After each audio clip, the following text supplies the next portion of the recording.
So big boss ಖಾಲಿ ಅಂದ್ರೆ ಎಷ್ಟೊಂದು ಜನ ಅಭಿಮಾನಿಗಳಿಗೆ ನಂಬಕ್ಕಾಗ್ತಿಲ್ಲ. ಬಿಗ್ ಬಾಸ್ಗೆ ಹೀಗೂ ಆಗತ್ತಾ ಅನ್ನೋ ಪ್ರಶ್ನೆ ಆ ತರ ಆಗೋಗಿದೆ. ಬಿಗ್ ಬಾಸ್ ಖಾಲಿ ರೆಸಾರ್ಟ್ ನಲ್ಲಿ ಇದ್ದಾರೆ. ಈಗಲ್ಟನ್ ರೆಸಾರ್ಟ್ ನಲ್ಲಿ ಸ್ಪರ್ಧಿಗಳಿದ್ದಾರೆ ಈಗ. ಸೊ ಅಲ್ಲಿಗೆ ಅವ್ರನ್ನ ಶಿಫ್ಟ್ ಮಾಡಿದ್ದಾರೆ. ಆ ದೃಶ್ಯಗಳು ಎಕ್ಸ್ಕ್ಲೂಸಿವ್ ದೃಶ್ಯಗಳನ್ನ ರಿಪಬ್ಲಿಕ್ ಕನ್ನಡ ತರ್ತಾ ಇದೆ ನಿಮಗೋಸ್ಕರ. ಬಿಡದಿಯ ಖಾಸಗಿ ರೆಸಾರ್ಟ್ ನಲ್ಲಿ ಸ್ಪರ್ಧಿಗಳು ಇದ್ದಾರೆ. ಬಿಗ್ ಬಾಸ್ ಮನೆಯಿಂದ ನೋಡಿ ಇಷ್ಟು ದಿನ 1 ವಾರ 2 ವಾರ ಆಗಿದೆ ಅವ್ರಿಗೆ ಅಲ್ಲಿಂದ ಹೊರಗಡೆ ಬರೋಕ್ಕಾಗ್ಲಿ ಅಥವಾ ಬೇರೆ ಯಾವುದೇ ವ್ಯಕ್ತಿಗಳನ್ನ ಸಂಪರ್ಕ ಮಾಡೋದಕ್ಕಾಗ್ಲಿ ಅವಕಾಶ ಇರೋದಿಲ್ಲ. ಆದ್ರೆ ನಿನ್ನೆ ನಡೆದಂತಹ ಈ ಘಟನೆಯಿಂದ ಅವ್ರನ್ನ ಈಗಲ್ಟನ್ ರೆಸಾರ್ಟ್ಗೆ ಶಿಫ್ಟ್ ಮಾಡಲಾಗಿದೆ. ಇಲ್ಲಿ ಆ ಪ್ರೈವೇಸಿನ ಅಂದ್ರೆ ಬಿಗ್ ಬಾಸ್ ಮನೆ ಒಳಗಡೆ ಏನು ಪ್ರೈವೇಸಿ ಮೇಂಟೈನ್ ಮಾಡಲಾಗುತ್ತೆ ಅದನ್ನು ಮೇಂಟೈನ್ ಮಾಡಕ್ಕೆ ಮೋಸ್ಟ್ ಪ್ರಾಬಬ್ಲಿ ಆಗಲ್ಲ. ನೋಡ್ತಾ ಇದೀವಿ ಕಂಟೆಸ್ಟೆಂಟ್ಸ್ ಹೊರಗಡೆ ಇದ್ದಾರೆ, ಜಾಲಿಯಾಗಿದ್ದಾರೆ. ಸೊ ಈ ಶೋನ ಮುಂದೆ ಹೆಂಗ್ ತಗೊಂಡೋಗ್ತಾರೆ ಇವರು ಅನ್ನೋ ಪ್ರಶ್ನೆ. ನಿನ್ನೆ ರಾತ್ರಿನೇ ಅಭ್ಯರ್ಥಿಗಳಿಗೆ ರೆಸಾರ್ಟ್ ವಾಸ ಆರಂಭ ಆಗಿದೆ. ಸೊ ಬಿಗ್ ಬಾಸ್ ಭವಿಷ್ಯ ಮುಂದೆ ಹೆಂಗ್ ತಗೊಂಡೋಗ್ತಾರೆ ಅನ್ನುವಂಥದ್ದು ಒಂದ್ ಕಡೆ. ಮತ್ತೊಂದ್ ಕಡೆ ಅನೇಕ ನಿಯಮಗಳನ್ನ ಈ ಒಂದು ಸಂಸ್ಥೆ ಉಲ್ಲಂಘನೆ ಮಾಡಿರ್ತಕ್ಕಂಥದ್ದು. ನೋಟಿಸ್ ಮೇಲೆ ನೋಟಿಸು, ಇನ್ನೂ ಹೊಸ ವಿಷಯಗಳು ಹೊರ ಬರ್ತಾನೆ ಇದ್ದಾವೆ. ಸೊ ಶೋ ನಡೆಸ್ತಾ ಇದೀವಿ, ಕೋಟ್ಯಾಂತರ ರೂಪಾಯಿಯ ಒಂದು ಅಸೆಟ್ ಇದು, ಜೊತೆಗೆ ನಮಗೆ ಪೊಲಿಟಿಕಲ್ ಸಪೋರ್ಟ್ ಇದೆ ಅಂತ ಹೆಂಗಂದ್ರಂಗೆ ಯಾವುದೇ ಪರ್ಮಿಷನ್ಸ್ ಇಲ್ಲದೆ ನಡೆಸಬಹುದಾ, ಹೆಂಗಂದ್ರಂಗೆ ನಡವಳಿಕೆ ಇಟ್ಕೊಳ್ಬಹುದಾ? ಕರ್ನಾಟಕದಲ್ಲಿ ಇವೆಲ್ಲ ನಡೆಯಲ್ಲ ಸರ್ ಅಂತಾರೆ ನಮ್ಮ ಕನ್ನಡ ಪರ ಹೋರಾಟಗಾರರು. ಇವ್ರಿಗೆ ಹೆಂಗ್ ಬುದ್ಧಿ ಕಲ್ಸೋದು ಅಂತ ನಮ್ಗೆ ಗೊತ್ತಿದೆ ಅಂತ ಅವರ ಕೆಲಸ ಅವ್ರು ಮಾಡಿದ್ದಾರೆ. ಅವರು ಇವುಗಳನ್ನ ಬಹಳ ಒಂದು ಸುಂದರವಾದ ಶಬ್ದ ಇದೆ ಹೋರಾಟಗಾರರದ್ದು, ಗಾಂಚಲಿಗಳು ಇರ್ತಾವಲ್ಲ ಅದನ್ನ ಬಿಡಿಸಿದ್ದಾರೆ, ಅವರು ಚೆನ್ನಾಗಿ ಬಿಡಿಸಿದ್ದಾರೆ.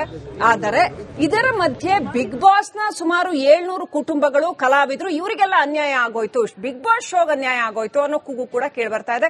ಇನ್ನು ಸಪರೇಟ್ ಪಡ್ಕೊಳ್ಳೋಣ. ಈಗಲ್ಟನ್ ರೆಸಾರ್ಟ್ ನಿಂದ ನನ್ನ ಸಹೋದ್ಯೋಗಿ ರಂಜಿತ್ ಶ್ರೀಯರ್ ಲೈವ್ ಕನೆಕ್ಟ್ ಆಗಿದ್ದಾರೆ. ರಂಜಿತ್, ಈಗಲ್ಟನ್ ರೆಸಾರ್ಟ್ ನಲ್ಲಿ ಬಿಗ್ ಬಾಸ್ ಸ್ಪರ್ಧಿಗಳು ಯಾವ ರೀತಿ ಜಾಲಿಯಾಗಿದ್ದಾರೆ? ಬಿಗ್ ಬಾಸ್ ಶೋದ ಭವಿಷ್ಯ ಮುಂದೇನು ಅನ್ನೋಂತ ಪ್ರಶ್ನೆ ಇದುವರೆಗೂ ಕೂಡ ಕರ್ನಾಟಕದಲ್ಲಿ ಈ ತರ ಎಲ್ಲ ಆಗಿಲ್ಲ. ಸೊ ಇದ್ಯಾಕೆ ಹಿಂಗಾಯ್ತು? ಏನೆಲ್ಲ ಕಾನೂನು ಉಲ್ಲಂಘನೆ ಆಯ್ತು? ನಿಮ್ಮ ಹತ್ರ ಏನೆಲ್ಲ ಅಪ್ಡೇಟ್ ಇದೆ ಈ ಕ್ಷಣಕ್ಕೆ?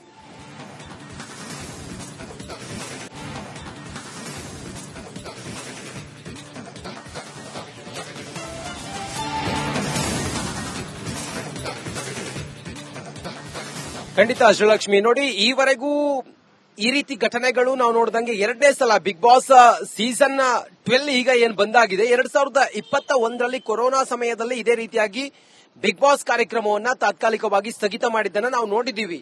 ಈ ರೀತಿಯ ಇತಿಹಾಸ ಇಲ್ಲದೆ ಏನೂ ಇಲ್ಲ, ಇದೆ. ಬಿಗ್ ಬಾಸ್ ಆರಂಭ ಆಗಿ ಅನಂತರ ಮಧ್ಯಕ್ಕೆ ನಿಂತಿರುವಂತ ಇತಿಹಾಸ ಇದೆ. ನೋಡಿ, ಈಗ ನಿಯಮಬಾಹಿರವಾಗಿ ಬಿಗ್ ಬಾಸ್ ಸೀಸನ್ 12 ಈಗ ಬಂದಾಗಿರೋದ್ರಿಂದಾಗಿ ಜಾಲಿವುಡ್ ಸ್ಟುಡಿಯೋದಲ್ಲಿ ಕೆಲವೊಂದಿಷ್ಟು ಕಾನೂನು ಬಾಹಿರವಾಗಿ ನಿಯಮವನ್ನ ಉಲ್ಲಂಘನೆ ಮಾಡಿ ಪೊಲ್ಯೂಷನ್ ಬೋರ್ಡ್ ನ ನೋಟಿಸ್ ಅನ್ನ ತಿರಸ್ಕಾರ ಮಾಡಿರೋದ್ರಿಂದಾಗಿ ಈಗ ಸಂಪೂರ್ಣವಾಗಿ ಬಂದಾಗಿದೆ. ಈಗ ಮತ್ತೆ ಜಾಲಿವುಡ್ ಸ್ಟುಡಿಯೋದ ಆ ಸೀಸ್ ಮಾಡಿರುವಂತ ಬೀಗವನ್ನ ಕೀಲಿ ತೆಗಿಬೇಕು ಅಂತ ಹೇಳಿದ್ರೆ ಹೈಕೋರ್ಟ್ ನಲ್ಲಿ ಏನಿವತ್ತು ವಿಚಾರಣೆ ನಡೀತಾ ಇದೆ, ಇದಾದ ನಂತರ ಒಂದು ಕ್ಲಾರಿಟಿ ಸಿಗಬೇಕಾಗತ್ತೆ. ಅಲ್ಲಿವರೆಗೂ ಕೂಡ ಬಿಗ್ ಬಾಸ್ ಅನ್ನುವಂತಹ ಖಾಸಗಿ ಕಾರ್ಯಕ್ರಮ ಇದೆಯಲ್ಲ, ಅದಕ್ಕೆ ಮೋಡ ಮುಸುಕಿದ ವಾತಾವರಣವೇ ಇರುತ್ತೆ. ನೋಡಿ, ನಾವು ಗಮನಿಸ್ತಾ ಹೋದ್ರೆ 17 ಸ್ಪರ್ಧಿಗಳು, ಸುಮಾರು 11 ದಿನ ಆಗಿತ್ತು.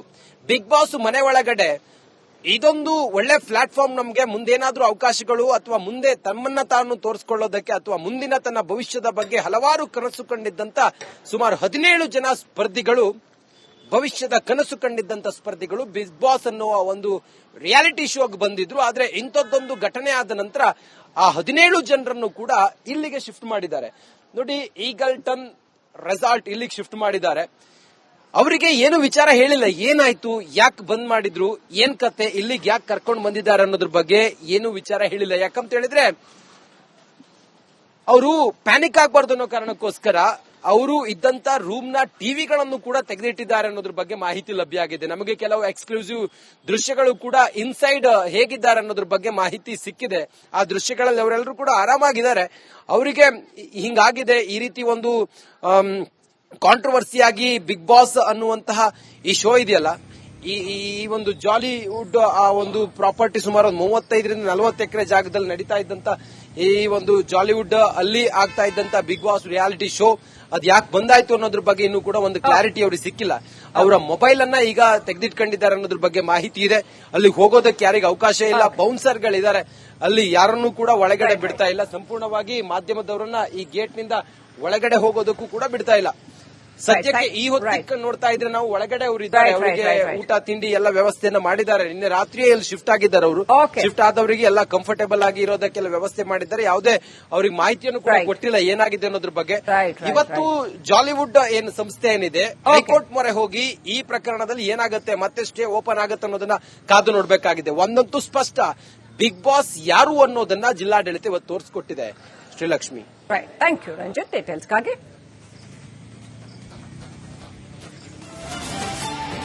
ಜಾಲಿವುಡ್ ಸ್ಟುಡಿಯೋಗೆ ಮತ್ತೆ ಶಾಕ್ ಮೇಲೆ ಶಾಕ್. ನಿನ್ನೆ ಬಿಗ್ ಬಾಸ್ ಮನೆಗೆ ಬೀಗ ಹಾಕಿದ್ರು, ಇವತ್ತು ಮತ್ತೆ ನೋಟಿಸ್ ಕೊಟ್ಟಿದ್ದಾರೆ.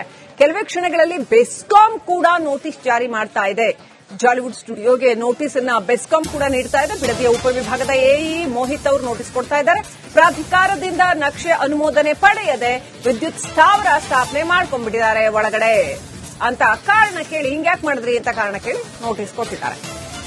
ಇನ್ನೇ ನೋಟಿಸ್ ಇಶ್ಯೂ ಆಗ್ತಾ ಇದೆ ಅನ್ನುವಂತಹ ಮಾಹಿತಿ ಬರ್ತಾ ಇದೆ. ಬೆಸ್ಕಾಂ ಕೂಡ ನೋಡಿ ಇಷ್ಟೊಂದು ವೈಲೇಷನ್ಸ್ ಮಾಡ್ಕೊಂಡು ಇವರು ಶೋನ ಹಾಳು ಮಾಡಿದ್ರು. ಯಾರು ಹೊಣೆ ಅಂತ ಅಲ್ಟಿಮೇಟ್ಲಿ ಕನ್ನಡ ಪರ ಹೋರಾಟಗಾರರು ಹೇಳ್ತಾರೆ, ನಾವೇನು ವೈಲೇಷನ್ ಮಾಡಿ ಅಂತ ಹೇಳಿದ್ವಿ, ಎಲ್ಲ ನೆಟ್ಟಿಗೆ ಇಟ್ಕೊಂಡು ಶೋ ಮಾಡಬಹುದಾಗಿತ್ತಲ್ಲ ಅಂತಾರೆ ಅವರು. ರೈಟ್, ಬೆಸ್ಕಾಂ ಕೂಡ ನೋಟಿಸ್ ಅನ್ನ ಕೊಡ್ತಾ ಇದೆ ಜಾಲಿವುಡ್ಗೆ. ಓಕೆ, ಕ್ವಿಕ್ ಆಗಿ ನೋಟಿಸ್ ಅಲ್ಲಿ ಏನಿದೆ ಅಂತ ಅಪ್ಡೇಟ್ ತಗೊಂಡ್ಬಿಡೋಣ. ನಮ್ಮ ಪ್ರತಿನಿಧಿ ಆನಂದ್ ಲೈವ್ ಕನೆಕ್ಟ್ ಆಗಿದ್ದಾರೆ. ಎಸ್ ಆನಂದ್, ಬೆಸ್ಕಾಂ ನೋಟಿಸ್ ಅಲ್ಲಿ ಏನೆಲ್ಲ ಇದೆ, ಏನ್ ಅಪ್ಡೇಟ್ ಇದೆ?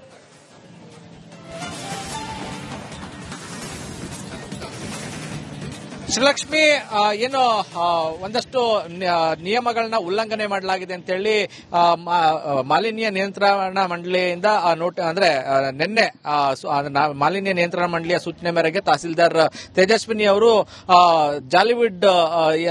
ಜಾಲಿವುಡ್ ಸ್ಟುಡಿಯೋಸ್ ಏನಿದೆ ಅದಕ್ಕೆ ಬೀಗವನ್ನ ಜಡಿದಿದ್ರು. ಈಗ ಸಂಪೂರ್ಣ ಬಂದ್ ಆಗಿರುವಂತದ್ದು. ಮತ್ತೊಂದೆಡೆ ಮತ್ತೊಂದು ಶಾಕ್ ಎದುರಾಗುವಂತ ಎಲ್ಲ ಲಕ್ಷಣಗಳು ಕಾಣ್ತಾ ಇರುವಂತದ್ದು. ಯಾಕೆಂದ್ರೆ ಬೆಸ್ಕಾಂ ಕೂಡ ಈಗ ನೋಟಿಸ್ ಕೊಡೋದಕ್ಕೆ ಮುಂದಾಗಿದೆ. ಈಗಾಗಲೇ ನೋಟಿಸ್ ಅನ್ನ ಕೊಡಲಾಗಿತ್ತು, ಈಗ ಮತ್ತೆ ನೋಟಿಸ್ ಅನ್ನ ಕೊಡೋದಕ್ಕೆ ಮುಂದಾಗ್ತಾ ಇರುವಂತದ್ದು ದೃಶ್ಯದಲ್ಲಿ ಗಮನಿಸಬಹುದು. ಏನು ಜಾಲಿವುಡ್ ಸ್ಟುಡಿಯೋಸ್ ಏನಿದೆ ಈಗಾಗಲೇ ಬೀಗ ಹಾಕಿರುವಂತದ್ದು. ಇವತ್ತು ಒಂದಷ್ಟು ಅಧಿಕಾರಿಗಳು, ಬೆಸ್ಕಾಂನ ಅಧಿಕಾರಿಗಳು ಕೆಲವೇ ಕ್ಷಣಗಳಲ್ಲಿ ಬಂದು ನೋಟಿಸ್ ಕೊಡುವಂತಹ ಸಾಧ್ಯತೆ ಇರುವಂತದ್ದು. ಸ್ಥಳೀಯ ಪ್ರಾಧಿಕಾರದಿಂದ ಯಾವುದೇ ರೀತಿಯ ಅನುಮತಿಯನ್ನ ಪಡೆದಂತೆ ವಿದ್ಯುತ್ ಸ್ಥಾವರವನ್ನ ನಿರ್ಮಾಣ ಮಾಡಿಕೊಳ್ಳಲಾಗಿದೆ ಅನ್ನೋ ಒಂದು ಆರೋಪದಡಿ ಏನು ನೋಟಿಸ್ ಕೊಡುವಂತ ಸಾಧ್ಯತೆ ಇರುವಂತದ್ದು. ಜುಲೈ 24ರಂದೇ ನೋಟಿಸ್ ಅನ್ನ ಕೊಟ್ಟಿದ್ರು. ಆ ನೋಟಿಸ್ಗೆ ಯಾವುದೇ ರೀತಿಯ ಪ್ರತಿಕ್ರಿಯೆ ಬಂದಿರಲಿಲ್ಲ.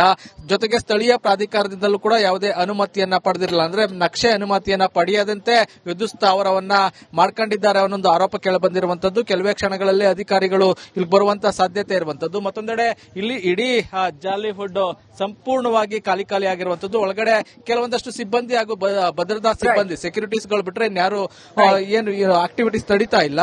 ಬಿಗ್ ಬಾಸ್ ಕೂಡ ಸ್ಥಗಿತಗೊಂಡಿರುವಂತದ್ದು. ಇಲ್ಲಿದ್ದಂತ ಸ್ಪರ್ಧಿಗಳನ್ನ ರೆಸಾರ್ಟ್ಗೆ ಶಿಫ್ಟ್ ಮಾಡಿದ್ದಾರೆ. ಹೀಗಾಗಿ ಕೆಲವೇ ಹೊತ್ತಿನಲ್ಲಿ ಇನ್ನು ಮತ್ತೊಂದು ಶಾಕ್ ಎದುರಾಗುವಂತ ಸಾಧ್ಯತೆ ಇದೆ. Srilakshmi, okay, thank you Anand ಡೀಟೇಲ್ಸ್ಗಾಗಿ. ಏನಾಗುತ್ತೆ ಹಾಗಾದ್ರೆ, ಮುಂದೆ ಏನಾಗುತ್ತೆ, ಬಿಗ್ ಬಾಸ್ ಶೋ ಭವಿಷ್ಯ ಏನಾಗುತ್ತೆ? ಸಾಕಷ್ಟು ಬ್ರೇಕಿಂಗ್ ಅಪ್ಡೇಟ್ಸ್ ಬರ್ತಾ ಇದೆ.